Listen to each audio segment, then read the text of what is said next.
¿Qué tal? ¿Cómo están? Bienvenidos a Culmon. Estamos transmitiendo desde la Ciudad de México por Change TV, la televisión del cambio ya está aquí. Y bueno, pues muchas gracias, Juanjo, por este apoyo al desarrollo de este tema, que es muy importante, que es el de empresas exitosas. Y vamos a revisar las empresas.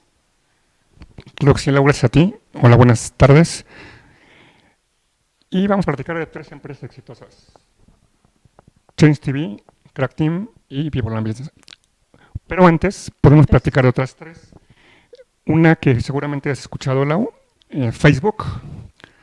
Otra que también has escuchado, Microsoft. Y otra que todo el mundo literal ha escuchado, McDonald's. ¿Te parece bien? Excelente. Comenzamos por el principio. Comenzamos por Facebook. Por Facebook, muy bien. A ver. Platicamos sobre la historia de Facebook. Esta empresa nace en 2004 en Estados Unidos. Es cuando se lanza Facebook. Es una red social creada por alumnos, un alumno de Harvard, que todos conocemos, Mark Zuckerberg, junto con otros estudiantes, amigos suyos, como Eduardo Saverin, de origen brasileño, Andrew McCollum, Dustin Moskovitz y Chris Hughes. Aunque realmente fue hasta 2008 cuando este proyecto estaba disponible en español. Y me pediste que habláramos de los éxitos, ¿no?, de esta empresa. Esta empresa tuvo mucho éxito porque debido a esa gran innovación, a ese parteaguas, a ese ser disruptivo, originalmente fue concebido para que se pudieran comunicar todos los estudiantes de la universidad. Inclusive estaba Zuckerberg estudiando en Harvard y podían comunicarse únicamente en su edificio, en su dormitorio. Entonces, después de un arduo trabajo de muchas horas buscando hackear el sistema de la universidad, logró tener acceso a los diferentes sistemas de todos los dormitorios de la universidad. Y comentábamos que es exitosa porque en 2006, se abrió al público en general y logró un número de registrados como 2.8 millones, perdón, 2.800 millones de usuarios activos. Si vemos, es prácticamente el doble de la población de China. De ahí su éxito. Sí, pues aquí se extendió a todas las universidades de Boston y después se extendió a todas las universidades de Estados Unidos y ellos pues no esperaban este resultado y básicamente pues era para conocer la información de los estudiantes y en este caso es el conocer más de qué les gustaba, ¿no? Qué les gustaba a los demás, un poquito este tema, ¿no?, de la autoestima, de oye, le habrá gustado lo que posteé, lo que subí a los demás. Es esa parte que supieron enganchar, ¿no? Y no solamente a los estudiantes de Estados Unidos, sino también a otros países, ¿no? Fue algo de gran aceptación, fue una novedad que finalmente pues ha tenido, pues tuvo su historia, ¿no? Porque pasó por varias situaciones. Si quieres comentar y vamos comentando. Claro, sí, algo interesante fue que cuando inició Mark Zuckerberg con esto, tuvo acceso a los archivos de la universidad, pero a la foto que se tomaban los alumnos cuando llegaban a la escuela. Entonces recordamos, ¿no?, cuando llegamos a la escuela, nuestra primera foto, a muchos no nos gustaba, bueno, a mí sí, pero a muchos no les gustaba, y también lo comenzó como un tema de juego, como un tipo concurso. Ajá. Concurso de belleza, ¿no? Ponía fotos de unas personas, ponía, sí, de unos animales. Comenzó como una broma y tuvo muchísimo éxito. Así es. Inclusive fue llamado a la Junta de Honor de la escuela porque había hackeado los sistemas y como que él no estaba consciente, ¿no?, de lo que había hecho. Y como comentabas, fue inicialmente para comunicarse en su universidad, luego fueron uniéndose más universidades de todo Estados Unidos y actualmente a nivel mundial, ¿no? Así es. Así es. Y bueno, como datos importantes, en el 2012 compra Instagram, en el 2014 compra WhatsApp Y bueno, pues ya empiezan algunas situaciones muy peculiares que empieza a vivir Facebook, porque los antiguos compañeros que tenía en el 2007 lo demandan por plagio, porque dijeron, bueno, pues había sido nuestra idea, tú no dijiste nada, te quedaste callado y empezaste a trabajar en nuestra idea. Y bueno, pues llegaron a un acuerdo de 65 millones de dólares. Sí, se parece muy interesante porque son dos gemelos, Cameron y Tyler Winklevoss, que se reunieron con él, vieron, tenían la idea de hacer una red social. Lo conocieron, vieron su talento innovador y todo eso, y le invitaron a trabajar juntos. Después se dieron cuenta que no estaba trabajando prácticamente Mark en el proyecto de los hermanos, sino estaba enfocado día y noche al suyo propio. Como bien comentas, hubo tema de demanda. No todo es color de rosa, hubo demandas y altibajos, ¿no? Durante ese lapso. Así es. Y bueno, en ese mismo año, de octubre del 2007, Microsoft compra una participación de 1.6% de Facebook por 240 millones de dólares. Y en el 2009 se integra el botón de me gusta, que pues eso generó aún más éxito y desplazó a MySpace en Estados Unidos. Y bueno, pues entonces aquí el comportamiento de todos los usuarios y también de empresas fue lo que más trajo la atención a diversas empresas, porque ellos tienen el interés de monitorear las conversaciones que mantienen los públicos potenciales para crear potentes campañas. Sí, y bueno, pues entonces en el 2015 hubo un año histórico en el que las acciones de Facebook alcanzan un máximo histórico con un valor de mercado de los 245 millones de dólares. ¿Sí? ¿Correcto? Y bueno, en el 2016 después tienen una demanda por racismo, que también por diversas malinterpretaciones que las personas hacían, lo tomaban como mal, había como que mucho, pues como que eran datos muy sensibles que empezó a cuidar Facebook, ¿no? Para que no cayeran en que se cayera en esto del racismo. Entonces ya empezaron a cuidar más cómo se dirigían las personas, ¿no? A otras de otros países, de otras culturas. Y bueno, al igual que Google, también Facebook deja de permitir que los creadores de fake news utilicen sus servicios de venta de anuncios. Sí, y no fue la primera demanda, hubo una antes, en 2009, porque lo acusaban de violar leyes de protección de datos a los consumidores. Entonces podríamos resumir el éxito de Facebook. ¿En qué lo resumirías? Bueno, aquí bueno, fue la red social que tuvo mayor número de usuarios, inclusive pues Mark fue de los primeros 5 hombres más ricos del mundo.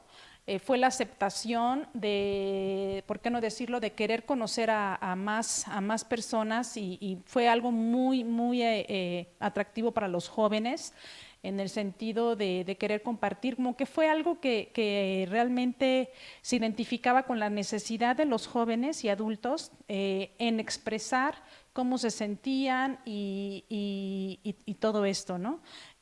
También hay una demanda por parte del gobierno de Estados Unidos porque se dice que también se ganó pues una presidencia, ¿no?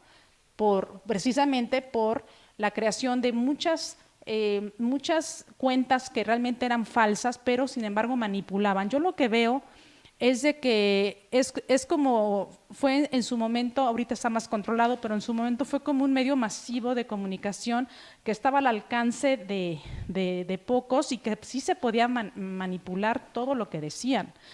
Y entonces pues bueno, no sé, como éxito, pues se fue la aceptación. Ahorita, pues últimamente ya se está volviendo, ya se convirtió en Meta, ¿sí?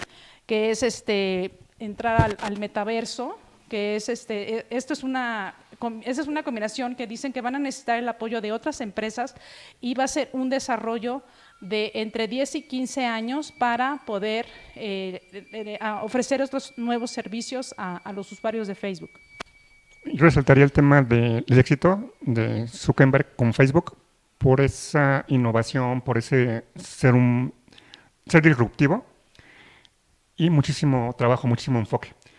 ¿No te parece bien, Lau, que platiquemos de la siguiente empresa? Sí, claro, De adelante. Microsoft. Sí, estamos a unos poquitos momentos, pero vamos, empezamos.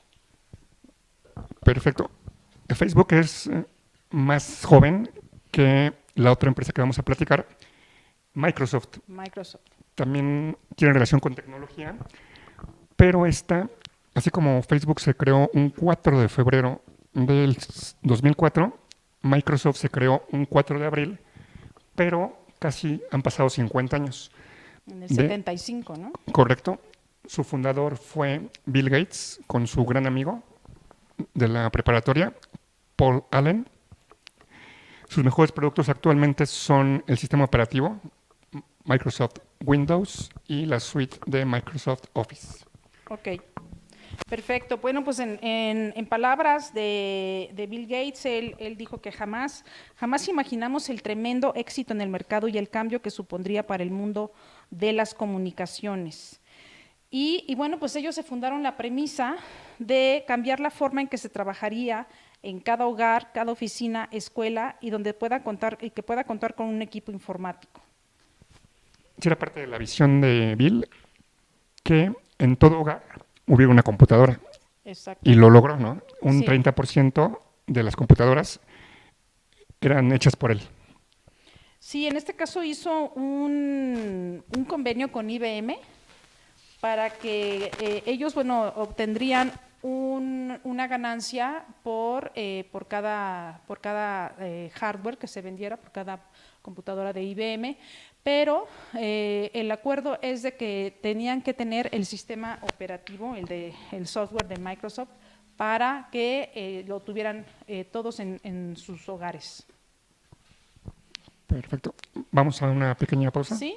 Y Vamos regresamos. a un corte y regresamos. Gracias. Por favor, dime amor, ¿qué hacer? Entre tus labios y un te quiero, fuimos perdiendo el control y mantuvimos nuestras fuerzas para ceder en la pasión. Entre tus labios y un te quiero, no resistió el corazón y al desnudarnos lentamente nos desbordó la pasión,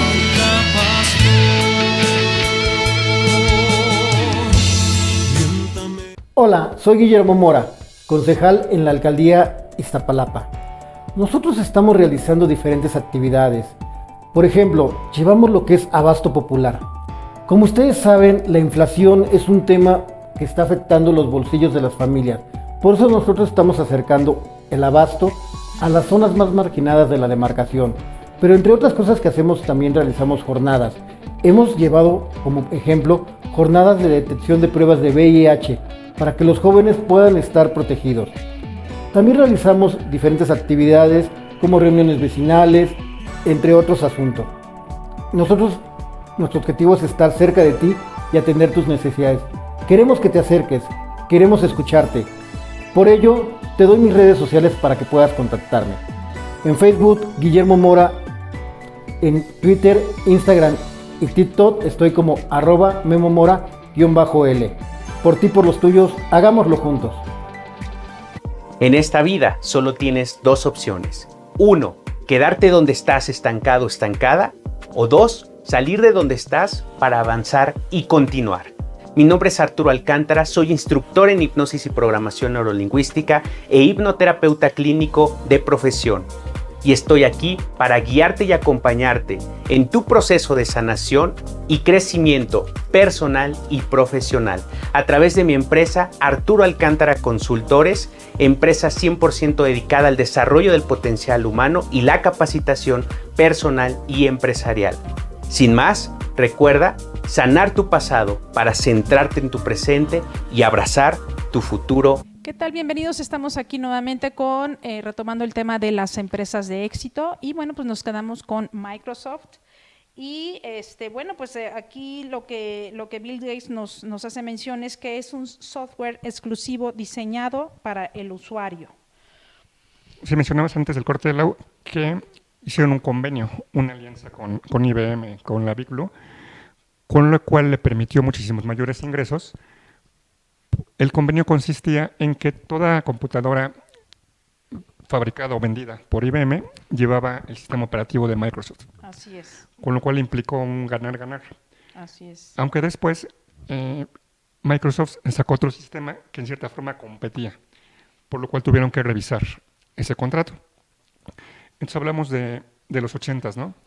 Sí, de los 80s, y después damos un salto a manera de ser un poquito más breves. A ellos les toca la parte del Internet, que fue la forma en que revolucionó la comunicación pues en todo el mundo. Si recuerdan, antes tenía que ser a través de una llamada, ¿no? ¿Te acuerdas que se tenía que marcar un número? Pues ahorita ya Se lo marcaba y sonaba, se Sí, conectaba. ajá. ¿Cómo olvidarlo? Sí, y bueno, pues entonces a Bill Gates le llama la ola de Internet, y que es el desarrollo más importante desde la llegada de los equipos informáticos. Y bueno, pues aquí es muy importante destacar que Bill Gates es una persona que él, junto con sus colaboradores, pues tenían bastante bien claro el objetivo, ¿sí?, que es el compromiso de Microsoft con una informática segura y de confianza a través del Trustworthy Computing. Y bueno, pues todo esto le dio mucha confianza a todos los usuarios para seguir y desde luego, al tener esos buenos resultados, ¿no?, en el día a día, tanto en temas empresariales principalmente como personales, pues veían que los resultados eran muy buenos, entonces siguieron, ¿no? Siguieron con el producto y bueno. Algo destacable también de Bill es que siempre fue como muy persistente. Inclusive comentaban que sus papás hicieron un gran esfuerzo por mandarlo a la universidad. Él decidió no estar en la universidad. Su mamá le dijo, oye, decidimos esto para ti, pero si no lo estudias, en algún momento tendremos que ocupar este dinero para otra cosa, ¿no? Bill dijo, no te preocupes, yo si voy a volver, tendré la forma de hacerlo, ¿no? Claro. Sí, entonces fue como que rebelde, ¿no? Él no terminó, no hizo como tal una carrera.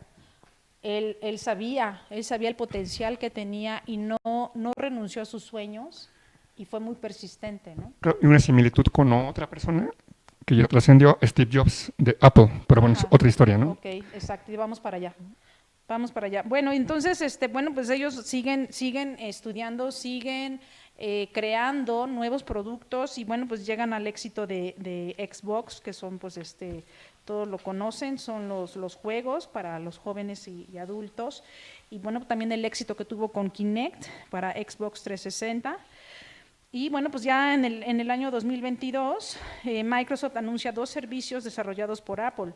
Cabe destacar que tanto Apple como Microsoft fueron como Tom y Jerry, que por varios años estuvieron como que persiguiéndose uno al otro, hasta que por fin deciden trabajar juntos, olvidar el pasado. Me gustó esa comparativa que hacías, Sí, como Tom y Jerry. Tom y Jerry, sí. Porque se andaban peleando y ya luego Sí, se unieron. se andaban peleando.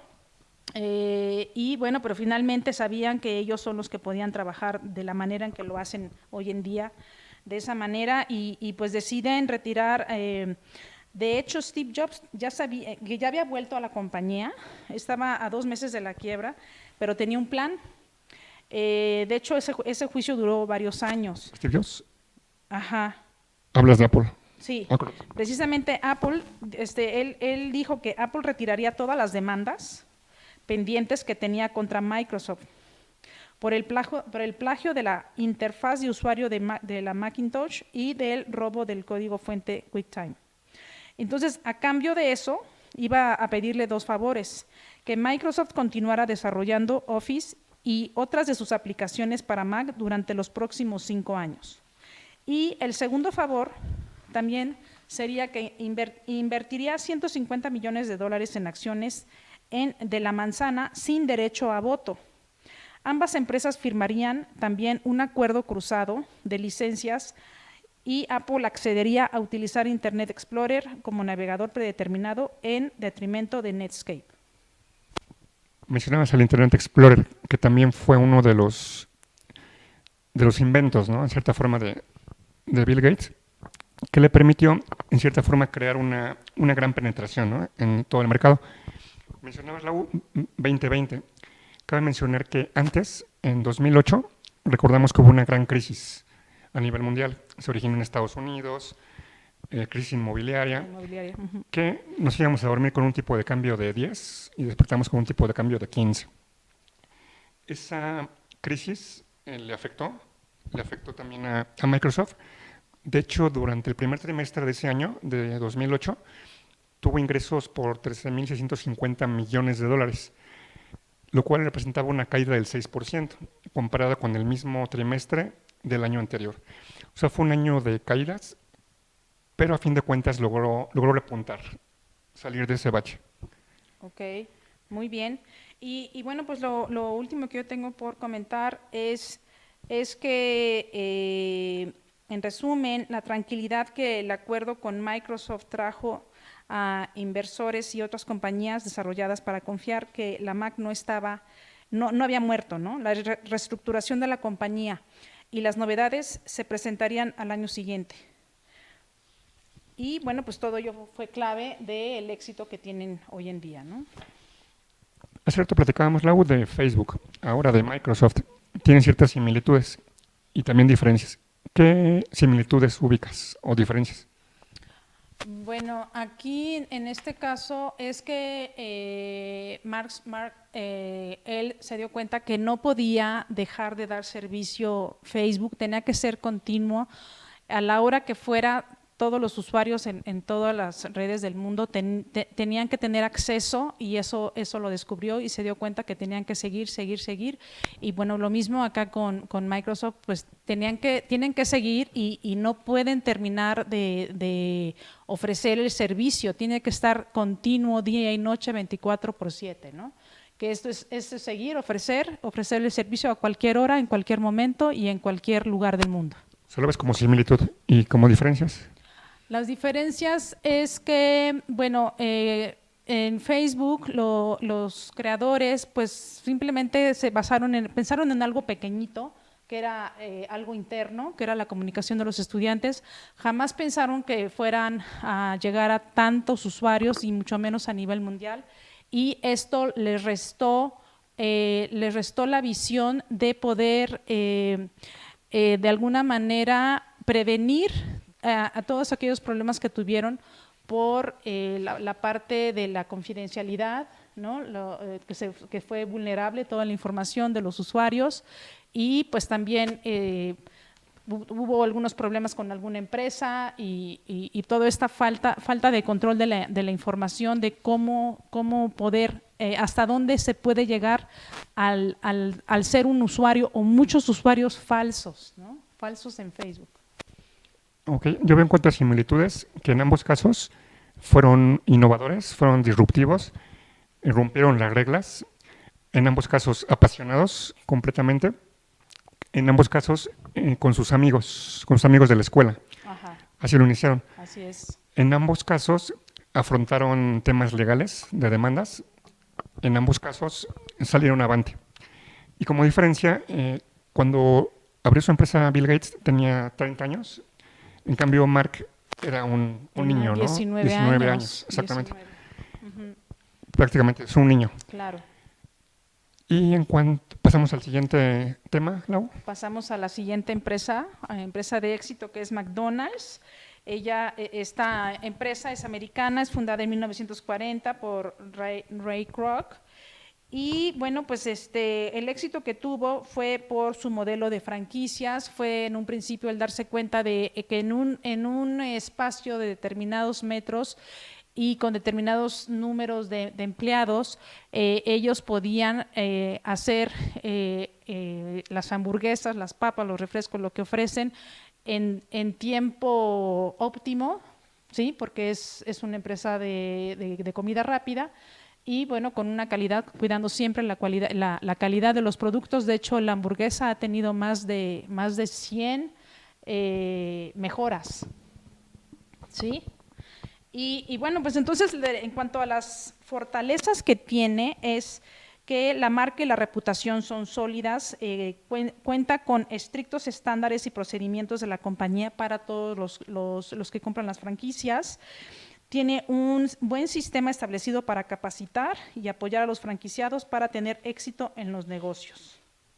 Y que algo interesante, Lau, es que su fundador, quien hizo que creciera el imperio, es Ray Kroc, no se apellida McDonald's. Él ubicó a los hermanos McDonald's precisamente que tenían su cafetería. En aquellas épocas donde era muy común que en las carreteras hubiera cafeterías, paraban a comprar. Y después con la evolución fue necesario cambiar a la comida rápida. De hecho, Ray Kroc vendía cajas. Después vendía licuadoras que pudieran preparar al mismo tiempo cinco licuados, ¿no? Al mismo tiempo. Así es. Conoció a los hermanos McDonald's y tuvo esa visión de hacerlo crecer. Claro. Sí, adelante. Bueno, pues entonces seguimos mencionando la parte de las fortalezas de McDonald's, que son los fuertes programas de marketing y publicidad, espacios acogedores ideales para familias, madres e hijos, alimentos seguros, sabrosos y de calidad. Y bueno, por ejemplo, menciono la parte del café gourmet que está acá no sé si todavía siga, pero acá, por ejemplo, en el McDonald's de Polanco, yo tiene mucho que no voy, pero… Que fue lo primero en México, ¿no? Sí. Muy emblemático. Sí. Porque además un video de Flan se grabó ahí, ¿no? En ese edificio. Sí, y agregaron ahí la parte del café, que pues aquí el café es muy bien recibido en México y pues eso le da un plus, ¿no? Para que las mamás y las familias estén pues todavía más cómodas y sientan más acogedor el lugar. Bueno, pues la inmejorable relación entre la calidad y el precio, anticiparse a los cambios en el mercado y los posibles problemas que puedan generarse.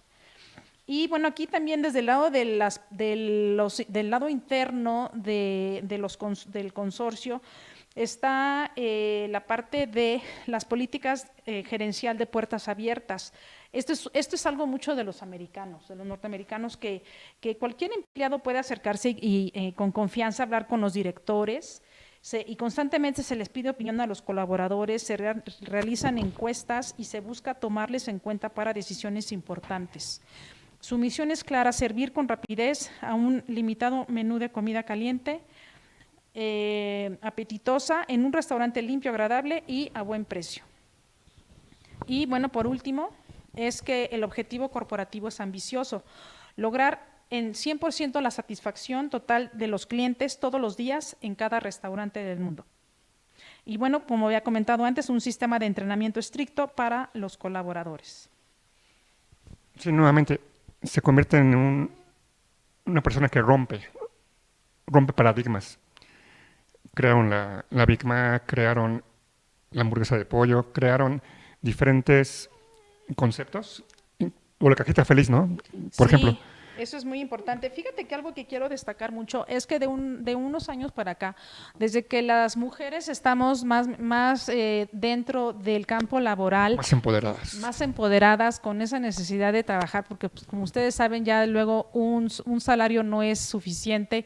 Entonces los niños empiezan a adquirir mayor relevancia, y por eso es que también yo creo que ese fue parte del éxito, porque las mamás, que somos las que tenemos el recurso, y los niños pues son más felices, y las mamás nos relajamos un poquito, ¿no? Vamos con otras mamás a platicar, a relajarnos, y los niños mientras están disfrutando de su malteada, ¿no? De sus helados, su cajita feliz, comida que les gusta. Cabe destacar la parte de la asociación que tuvieron con los chinos. Me parece que fueron los chinos, porque pues ustedes saben que los chinos son los que siempre están a la vanguardia con todos los juguetes y todo esto. La calidad que representó los juguetes que venían, y pues esa también variación, ¿no? Porque siempre estaban cambiando y variando. Sí, aparte también rompió fronteras de forma literal, ¿no? Está presente en 3 continentes. Abrió una sucursal en Moscú, lo cual era impensable. abrió un restaurante McDonald's Kosher fuera de Israel, en Argentina. Puedes encontrarlo en cualquier parte del mundo, literal, con esa misma calidad, con este mismo proceso. Sí, así es. Y claro que desde luego los ingredientes los va modificando en cada país, en cada cultura, con lo que la gente ocupa, ¿no? De ingredientes específicos para esos lugares, para que le dé ese sabor y ese gusto que la propia gente del lugar va adquiriendo. Sí, claro, buscó explosionar ese sistema de franquicias, precisamente. Así es. Bueno, pues ¿algo más que quieras agregar? No, nada, adelante. ¿Quisieras hacernos una cordial invitación? Ah, claro, por supuesto. Como dice Gaby, que digo yo, anota en tu agenda, Lau, agendamos septiembre 2 y 3, sábado y domingo. No puedes ni te quieres perder. 1 y 2. 1 y 2. No, 2 y 3. 2 y 3. Septiembre 2 y 3. No te puedes ni quieres perder el primer congreso Change TV Crack Team. ¿Cómo se llama, Gaby? Potencializa tu CEO interior. En un lugar mágico, en Amealco Galindo, en el estado de Querétaro. Los esperamos. Los esperamos. Y bueno, vamos a un corte, pero y regresando, los dejo con Rodolfo Jerónimo, que nos dará el tema de cuánto tiempo tiene la autoridad fiscal para revisarte. Muchísimas gracias por acompañarnos y nos vemos a la próxima. Hola, soy Guillermo Mora, concejal en la alcaldía de Iztapalapa. En 2018 hubo un cambio en lo que es la estructura política de las antiguas delegaciones. Ahora son alcaldías y esas alcaldías están integradas, además del jefe delegacional o jefa delegacional, por lo que viene siendo un consejo integrado por 10 personas. Yo estoy como concejal actualmente en Iztapalapa. Nosotros lo que realizamos es, entre otras cuestiones, es supervisar la buena ejecución del presupuesto, aprobar el proyecto del presupuesto que presenta la alcaldía al Congreso de la Ciudad de México. También nosotros nos encargamos de estar cercanos a la gente, de ser un vínculo directo con la sociedad. Justamente al revisar que el presupuesto se ejecute de la manera correcta, nosotros vemos que los servicios lleguen como tienen que llegar, que las colonias se encuentren lo mejor posible. Si quieres saber un poco más o si quieres acercarte a nosotros, puedes contactarnos a través de nuestras redes sociales. En Facebook estoy como Guillermo Mora. En Instagram, Twitter y TikTok estoy como @memomora_L. Por ti y por los tuyos, hagámoslo juntos. En esta vida solo tienes dos opciones. 1, quedarte donde estás estancado, estancada. O 2, salir de donde estás para avanzar y continuar. Mi nombre es Arturo Alcántara, soy instructor en hipnosis y programación neurolingüística e hipnoterapeuta clínico de profesión. Y estoy aquí para guiarte y acompañarte en tu proceso de sanación y crecimiento personal y profesional a través de mi empresa Arturo Alcántara Consultores, empresa 100% dedicada al desarrollo del potencial humano y la capacitación personal y empresarial. Sin más, recuerda sanar tu pasado para centrarte en tu presente y abrazar tu futuro exitoso.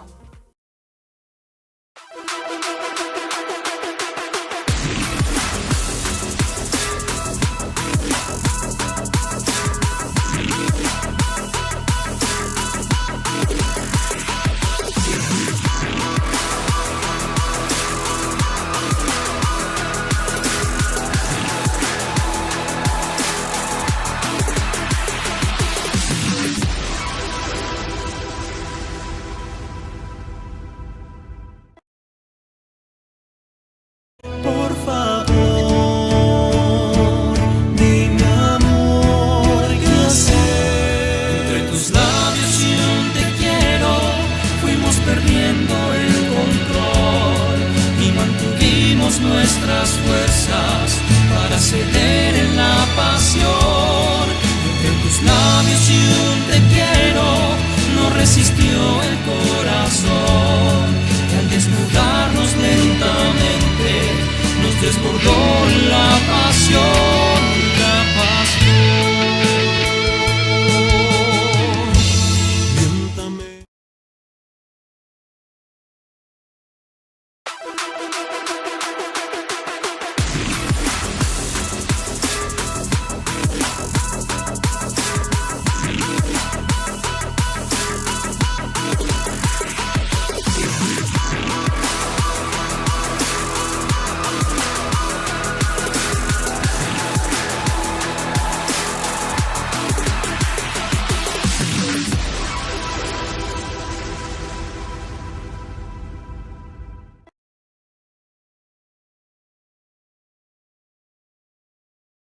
Muchas gracias, Lau.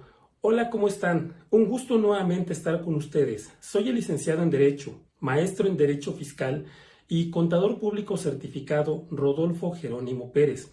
Como cada semana, estamos acompañándolos en este segmento de Cool Moon por Change TV, la televisión del cambio. En esta ocasión vamos a platicar sobre el tiempo que tienen las autoridades para poder revisarte. Este es un aspecto que suele ser con frecuencia muy desconocido y con frecuencia pensamos que el plazo general es de 5 años, sin embargo, no siempre es así. Pueden ocurrir situaciones en las cuales, derivados de alguna actitud del propio contribuyente, esa facultad de revisión de las autoridades fiscales se extienda a lo largo del tiempo y no necesariamente son 5 años. Pero para que exista la facultad de revisión de las autoridades fiscales, pues tiene que existir un sujeto activo o pasivo, en este caso de la relación tributaria, tiene que existir un contribuyente que se ubique en los supuestos de decausación del impuesto, sea en el impuesto sobre la renta, sea en el impuesto al valor agregado, sea en el impuesto especial sobre producción y servicios, en el impuesto sobre automóviles nuevos, etcétera, hablando de contribuciones federales. Por supuesto, existen también contribuciones locales, particularmente lo que es el impuesto predial, el impuesto sobre nómina, los derechos por suministro de agua, etcétera. Cada tesorería, cada administración tiene sus facultades y son muy parecidas en algunos casos. En esta ocasión nos vamos a centrar particularmente en uno de los aspectos de las contribuciones que suelen causar más confusión y suelen ser más relevantes por la trascendencia que ello implica, y es lo referente a servicio de administración tributaria. Por supuesto, en lo conducente, los comentarios que hacemos aquí también son aplicables en otras contribuciones, como se refieren a las del Seguro Social, pero particularmente enfoquémonos por ahora en lo que es el SAT.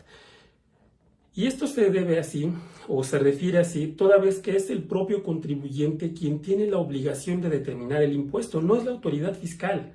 No es la autoridad fiscal, salvo casos particulares donde, por ejemplo, ejerce sus facultades de revisión, no es la propia autoridad, sino el contribuyente quien tiene la obligación de determinar cuánto debe pagar y presentar estas declaraciones. Esto se llama el principio de autodeterminación de las contribuciones. Y esto implica que es el propio contribuyente quien tiene que analizar cada uno de los elementos de causación del impuesto y tiene que identificar si se encuentra como sujeto en la obligación tributaria, si es el acto o actividad que va a realizar o el ingreso que va a tener, cómo lo debe declarar, en qué capítulo. Y para eso la ley del impuesto sobre la renta, por supuesto, tiene una gran cantidad de capítulos. En el caso de personas morales, pues tenemos el título 2, personas morales del régimen general, o puede ser una persona moral con fines no lucrativos, el título 3. Personas físicas, título 4, particularmente el capítulo 1, que es salarios, y así sucesivamente, honorarios, arrendamiento, enajenación de bienes, actividad empresarial, etc.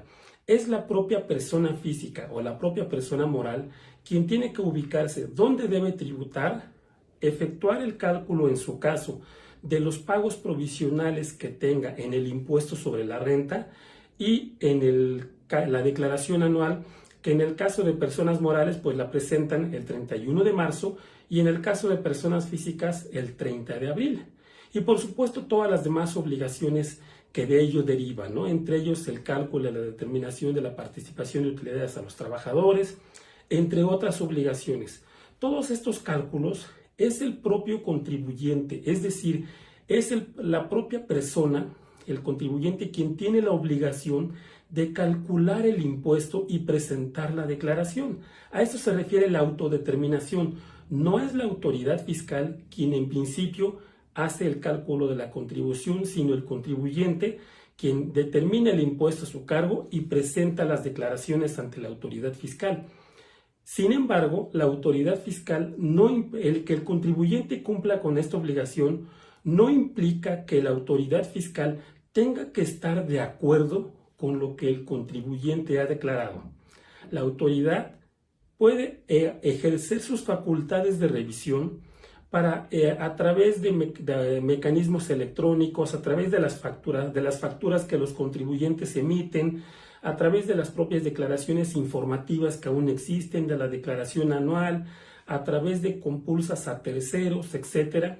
Para ello tienen mecanismos de facultades de comprobación y también tiene facultades de gestión. Las facultades de gestión son, por ejemplo, aquellas relacionadas con las famosas invitaciones que reciben los contribuyentes, que de repente el contribuyente recibe una invitación donde le dice: hemos verificado que tus ingresos acumulables y deducciones autorizadas no coinciden con lo que has presentado ante el Servicio de Administración Tributaria. Entonces, todas estas facultades tienen un lapso, no son eternas. Y esto es así porque imagínense si nosotros presentáramos una declaración y no existiera un plazo para que la autoridad tuviera la facultad de revisarlo, entonces implicaría que si no le pusiéramos ese tope o la ley no previera un tope, pudiera la autoridad requerir ahorita en forma indefinida una declaración del año 2000, del año 90, del año 80 y tantos, porque no existiría un parámetro. Tiene que haber un tope a las facultades de revisión de la autoridad, y a esto se le conoce como caducidad en facultades de comprobación de las autoridades fiscales. Y aquí es muy importante no confundir la caducidad con la prescripción, que eso es algo que es muy frecuente, que a veces algunos contribuyentes confunden.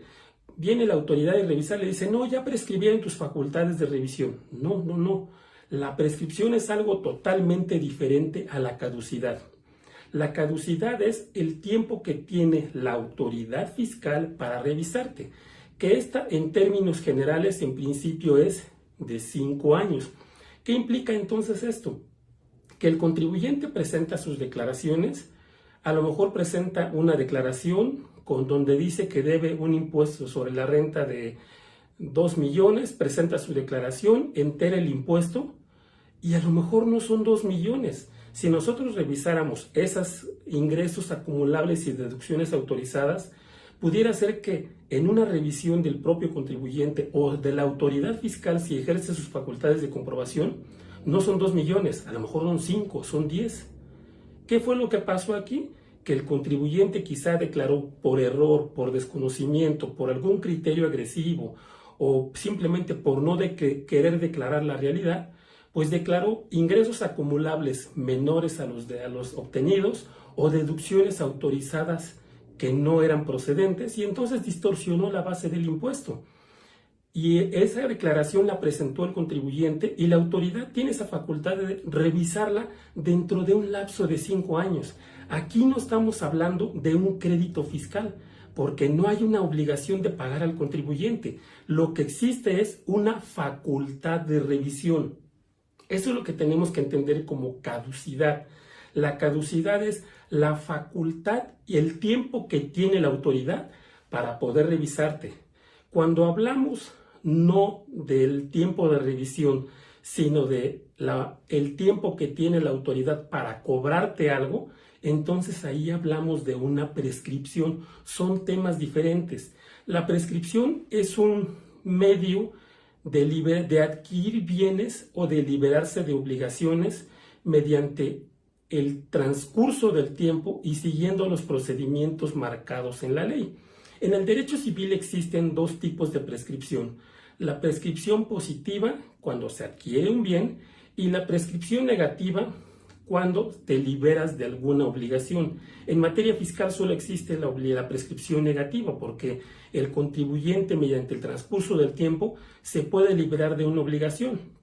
Si lo enfocamos en materia civil y luego lo trasladamos al ámbito fiscal para dejarlo claro, ¿dónde se daría una prescripción positiva? Pensemos, por ejemplo, en una usucapión, alguna persona que quizá ve un terreno baldío y lo ocupa. Dice: ese terreno se ve baldío, o esa casa está deshabitada, lleva años que parece ser que nadie lo ocupa, va y la ocupa.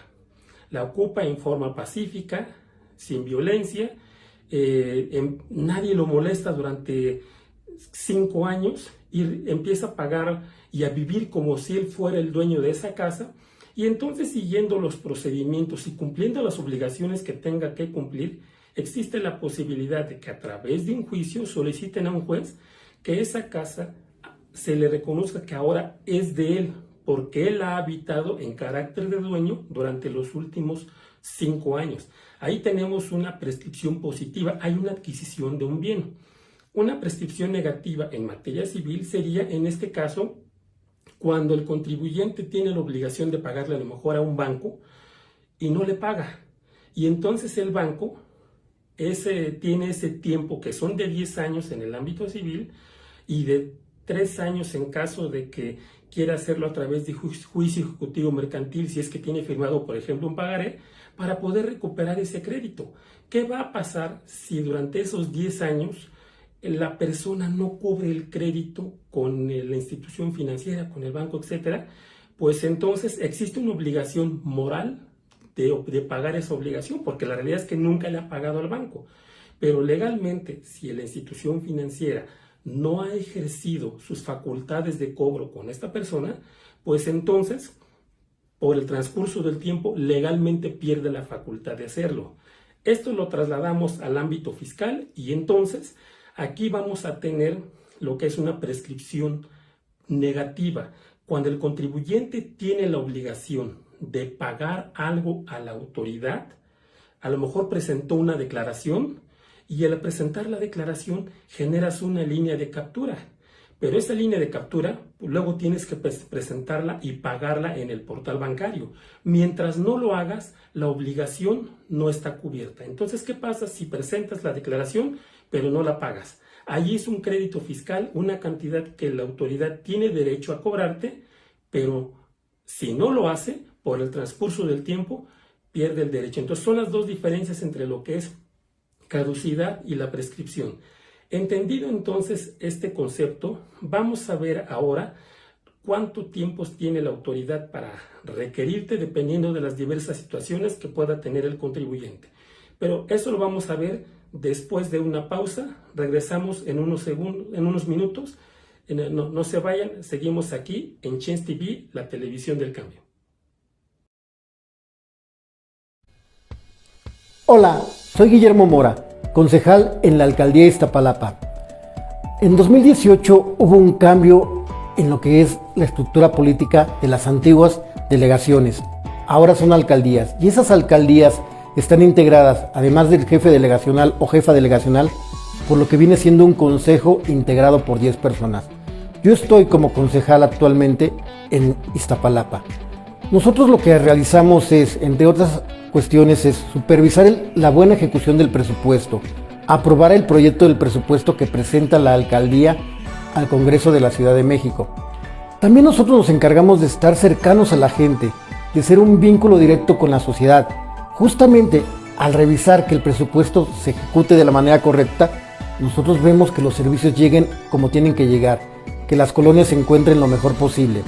Si quieres saber un poco más o si quieres acercarte a nosotros, puedes contactarnos a través de nuestras redes sociales. En Facebook estoy como Guillermo Mora. En Instagram, Twitter y TikTok estoy como @memomora_L. Por ti y por los tuyos, hagámoslo juntos. En esta vida solo tienes 2 opciones. 1, quedarte donde estás estancado, estancada. O 2, salir de donde estás para avanzar y continuar.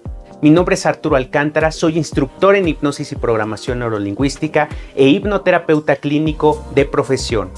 Y estoy aquí para guiarte y acompañarte en tu proceso de sanación y crecimiento personal y profesional a través de mi empresa Arturo Alcántara Consultores, empresa 100% dedicada al desarrollo del potencial humano y la capacitación personal y empresarial. Sin más, recuerda sanar tu pasado para centrarte en tu presente y abrazar tu futuro exitoso.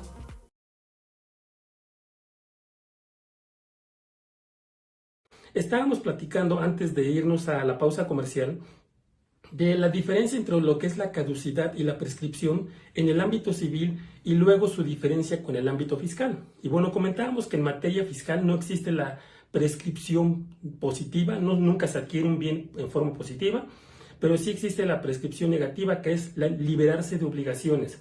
Cuando el contribuyente presentó una declaración y no la pagó, o bien la autoridad fiscal determina un crédito fiscal y ese crédito fiscal se queda en stand-by y nunca lo cobró. Oye, eso puede llegar a pasar, por supuesto. Les cito un par de ejemplos que me tocó ver recientemente, algunos de ellos relacionados con el pago en parcialidades, en el cual alguna persona física, como ustedes saben, o lo comentamos ahorita, al momento de presentar la declaración del ejercicio, el contribuyente puede ser que no tenga flujo de efectivo suficiente, entonces puede ejercer la opción de pagarlo en abonos, en parcialidades, como se le llama fiscalmente, y entonces puede pagar, por ejemplo, en 6 parcialidades. Implica que presenta la declaración anual y si debe 600,000 pesos, dice, ahorita pago 100,000 y los otros 500,000 los voy a pagar en 6 meses consecutivos. Claro, con actualización y recargos, porque nada es gratis, pero existe esa posibilidad. Entonces, ¿qué pasa si el contribuyente en el primer escenario presenta la declaración donde dice a la autoridad, te voy a pagar en parcialidades? Luego tiene que entrar al portal del banco y no lo hace. Pues ya ahí tiene una omisión, ya declaró la autoridad que le debe. Y la autoridad puede hacer exigible ese crédito transcurrido 30 días a través de lo que es el procedimiento administrativo de ejecución. Pero vamos a suponer que no lo haga. Pasan 5 años y entonces pues el contribuyente puede solicitar la prescripción de ese crédito fiscal. Entonces, este es uno de los ejemplos. Pero regresando al tema de caducidad, la caducidad todavía no hay un crédito. Es el tiempo que tiene la autoridad para revisarte. Y aquí es donde entramos al tema en particular. Pensemos que el contribuyente presenta hoy la declaración, o presentó el 31 de marzo, la declaración anual. Algunos de los errores que hacen algunos contribuyentes es que dicen, ya presenté la declaración anual, 1 o 2 años después, tengo por ahí muchos documentos, los empiezo a destruir. ¿O por qué? Porque fíjate que a lo mejor en materia laboral me lo piden para 1 año, porque eso es 1 año la caducidad que existe en materia laboral. Entonces empieza a destruir documentos laborales. O fíjate que en materia comercial para algunas instituciones distintas de sector gubernamental son 3 años. O para el sector salud son 3 años, etc. Entonces empiezan a hacer destrucciones de ciertos documentos y cuando viene la autoridad fiscal, pensemos que presentó la declaración anual el 31 de marzo de 2021, entonces dice el contribuyente, pues cuento hasta 2026 y lo que no me pidieron en esa fecha ya lo empiezo a destruir. Nada más que vamos a suponer que este contribuyente se dio cuenta de que alguno de los datos de su declaración estaba mal. Un saldo a favor, una deducción indebida, o le llegó la autoridad fiscal y derivado de alguna revisión, de alguna compulsa, de alguna invitación, el contribuyente dice, me voy a autocorregir y presento una declaración complementaria. Pues bien, esta declaración complementaria reanuda el tiempo en el cual el contribuyente está sujeto a facultades de comprobación. Así lo dice el Código Fiscal de la Federación, donde menciona que el plazo de caducidad que tiene la autoridad para revisarte son de 5 años, contados a partir de la fecha en que se presentó o debió haber presentado la declaración. Oye, pues entonces son interrumpidos. Te dice no. Si llegas a presentar una declaración complementaria, esa declaración complementaria reanuda el plazo de 5 años que tiene la autoridad para revisarte. Entonces, si el contribuyente ya tenía 3 años y le quedaban 2, al presentar una declaración complementaria, está reanudando otros 5 años la posibilidad que tiene la autoridad de revisarte. Entonces ya no son 5 años, sino son 8. Y si el contribuyente vuelve a presentar otra complementaria, implica entonces que puede seguir extendiendo ese tiempo sin que en su totalidad exceda de 10 años. Y hay que tomar en consideración que esto se tiene que computar a partir de la fecha de presentación de la declaración anual, incluyendo aquellas contribuciones que no se causan por ejercicio. ¿Cuáles son estas? El impuesto al valor agregado. El impuesto al valor agregado, recordemos que no existe declaración anual. No existe declaración anual. Los pagos que se hacen del impuesto al valor agregado son relacionados con pagos definitivos mensuales. Estos pagos definitivos mensuales significa que se presenta la declaración de IVA de enero y es un pago definitivo. El de febrero es otro pago definitivo y así sucesivamente. Entonces pudiera decir el contribuyente, Hoy tengo una factura emitida en el mes de enero. Pues a partir del 1 de enero empieza a computar los 5 años. No es a partir del mes siguiente al que se expida la factura, sino a partir de la declaración anual del impuesto sobre la renta en la cual se materializó. Oye, pero esto es IVA, no es renta. También así dice la disposición, tratándose de contribuciones que no se causan por ejercicio, como en el caso del impuesto al valor agregado, el plazo se empieza a computar a partir de la fecha en que se tenga que presentar en la declaración del impuesto sobre la renta la información de IVA. Recordemos que cuando presentamos la declaración anual, que hoy la jala el portal en forma automática, tenemos una serie de datos informativos. Tenemos todos los datos mes a mes de los ingresos y deducciones, pero también los datos que se han sido manifestando en ISR y en los mensuales de IVA. Y eso ocurre hasta que presentamos la declaración anual. Entonces, a partir del anual es cuando empieza a computarse ese plazo de 5 años. Y si presentamos alguna declaración complementaria, se reanuda ese plazo. Entonces, ya no estamos hablando de 5 años planos, sino hay que revisar, en el caso de las empresas, tienen que revisar cuál ha sido su historial de declaraciones y cuáles son las complementarias. No en todos los casos va a originar un recálculo. No significa que porque presente una declaración en automático me origina el recálculo de los 5 años. La ley dice que es respecto de los conceptos modificados en la declaración. Entonces hay que ver si modificamos ingresos, deducciones, si modificamos renta y de ahí definir los criterios bajo los cuales vamos a proceder. Pero también puede pasar que el contribuyente sea omiso en presentar su declaración. Llegó el 31 de marzo de 2021 y no la presentó. Llega 2022, no la presenta. Y ahorita en 2023, en el mes de junio de 2023, presenta apenas la anual de 2020. Entonces la autoridad empieza a computar su plazo de 5 años para revisar a partir del momento en el que presentó extemporáneamente su declaración.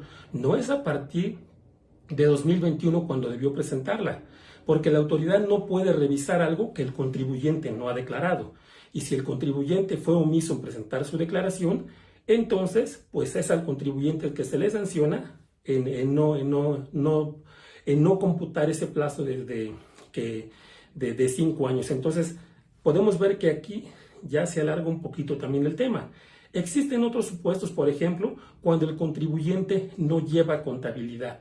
Si el contribuyente no lleva contabilidad o no la conserva durante el plazo que marcan las disposiciones fiscales, entonces ese plazo se puede extender aún más. Y recordemos que en materia de conservación de contabilidad no necesariamente son 5 años, porque hay algunas partidas cuyos efectos se prolongan en el tiempo. Por ejemplo, un automóvil no se deduce como gasto en el mismo ejercicio, sino se lleva como una deducción 25%, y así durante 4 años por lo menos. Entonces, la contabilidad relacionada con esa deducción no se computa en la primera declaración, sino en la última declaración en la cual se presentó la declaración anual. Y así lo dice el Código Fiscal cuando menciona que tratándose de conceptos cuyos efectos se difieren en el tiempo, el plazo de conservación de la contabilidad empezará a computarse a partir del último momento en el cual se materializaron esos conceptos. Y también podemos tener conceptos que tenemos que conservar toda la vida, declaraciones anuales, los cálculos de PUFIN. Entonces se vuelve un concepto bastante complejo. No nos quedemos con la idea de los 5 años únicamente, porque podemos llevarnos una gran sorpresa.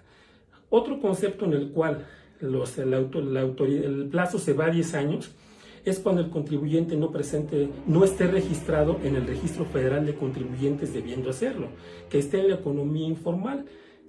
Claro, ahí la autoridad tiene que ejercer sus facultades de comprobación primero para identificarlo, pero pues a través de procedimientos de discrepancia fiscal, cruce con otra información, puede llegar a este contribuyente y entonces el plazo de revisión es de 10 años también para ellos. Existen también allí algunos otros supuestos, pero creo que estos son los más representativos. Puede ser un concepto que a lo mejor se antoje complejo, se antoje difícil, y efectivamente es esa la importancia por la cual es muy importante que en las empresas pues tengan un adecuado revisión del cumplimiento fiscal, que tengan ese expertise, esa revisión de un experto en la parte impositiva, a fin de que vean que tengan un adecuado cumplimiento y que con ese cumplimiento adecuado no extiendan innecesariamente las facultades de comprobación, que las alarguen más allá del plazo que tenga la propia autoridad, o que no incurran en un tema en el cual les puede originar alguna contingencia, donde la autoridad llega a revisar, ustedes piensen que ya caducaron las facultades de comprobación y no sea así. Y finalmente, si ese tiempo ya pasó y pensemos que pasaron los 5 años y la autoridad fiscal no llegó a revisar, el contribuyente puede solicitar la caducidad de facultades de comprobación de la autoridad y, por supuesto, este es un tema que también está previsto en el propio Código Fiscal de la Federación. Pues espero que este tema les haya sido de interés. Por supuesto, queda a sus órdenes para cualquier información, comentario adicional. Soy licenciado en Derecho, contador público certificado, Rodolfo Jerónimo Pérez. Mi redes sociales en LinkedIn, Rodolfo Jerónimo. Lo mismo en mi canal de YouTube. Y bueno, muchas gracias por su tiempo. Nos vemos en la próxima emisión de Change TV en Culmont, por Change TV, la televisión del cambio. Muchas gracias. Hasta pronto.